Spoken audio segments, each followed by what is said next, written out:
अस्सलामुअलैकुम। आज जो रेसिपी लेके आ रहे हैं वो है बीफ पुलाव। तो वीडियो को देखने से पहले चैनल को सब्सक्राइब कर दें प्लीज़। तो आइए रेसिपी स्टार्ट करते हैं। बिस्मिल्लाहिर्रहमानिर्रहीम। अस्सलाम वालेकुम व्यूअर्स। 2 kg बीफ, जिसमें तेज़पात, काली मिर्च, हरी इलायची, बड़ी इलायची, बादियान के फूल, दालचीनी, लौंग वो इसमें ऐड कर दें। एक प्याज कटा हुआ, लहसुन और अदरक का पीस वो डाल दें इसमें। 1 टेबलस्पून नमक, 1 स्पून साबुत धनिया, 1.5 टेबलस्पून सौंफ। इसमें 5 गिलास पानी ऐड करके इसको पकने के लिए रख दें। में हमारा गोश्त गल गया है। अब आप इसमें से गोश्त निकाल लें और अब इसकी यखनी को उसको स्टेन कर लें। आप ज़रूरत ऑयल ऐड करें। जब ऑयल गर्म हो जाए तो इसमें 2 मीडियम प्याज कटे हुए वो ऐड कर दें और प्याज को फ्राई कर लें।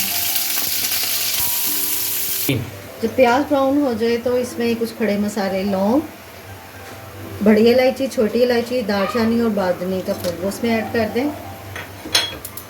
और साथ ही ये गोश्त वो भी ऐड कर दें।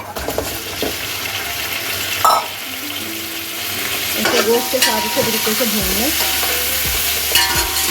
जब गोश्त थोड़ा सा भुने तो इसमें लहसुन अदरक पेस्ट 1 टीस्पून वो ऐड कर दें, टेबलस्पून, और 1 टेबलस्पून के करीब हरी मिर्चें पिसी हुई वो इसमें ऐड कर दें और इसके साथ इसको भून लें। लहसुन अदरक भूनने के बाद इसमें 2 टमाटर कटे हुए वो इसमें ऐड कर दें और साथ ही कुछ मसाले ऐड कर दें। 1 टेबलस्पून सॉल्ट हमने पहले भी डाला था, उसे चेक कर लीजिएगा।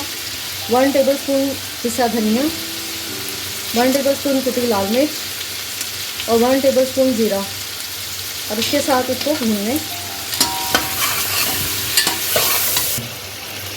1 प्याली के करीब इसमें योगर्ट वो ऐड कर दें।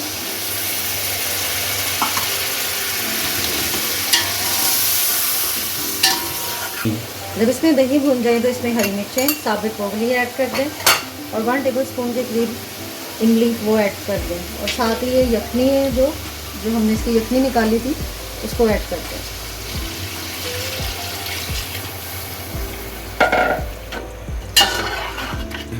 जब पानी उबलने लगे इसके अंदर तो 1.5 टेबलस्पून गरम मसाला वो इसके अंदर ऐड करके इसे मिक्स कर दें और इसमें चावल डाल दें।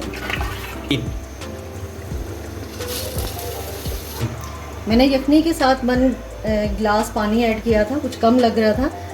जब इसमें बॉईल आने लगे तो आप इस मौके पर इसका नमक चेक कर सकते हैं। जब इसमें बबल्स आने लगे तो इसको दम लगा दें 15 मिनट के लिए।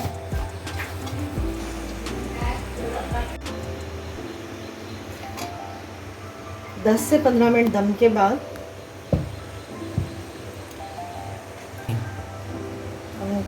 अब चावल को हिला लें और चावल अब रेडी हैं। तो इस तरह व्यूअर मज़ेदार बीफ पुलाव सर्व के लिए तैयार हैं। चैनल को सब्सक्राइब और वीडियो को लाइक ज़रूर कीजिएगा। अल्लाह हाफिज़।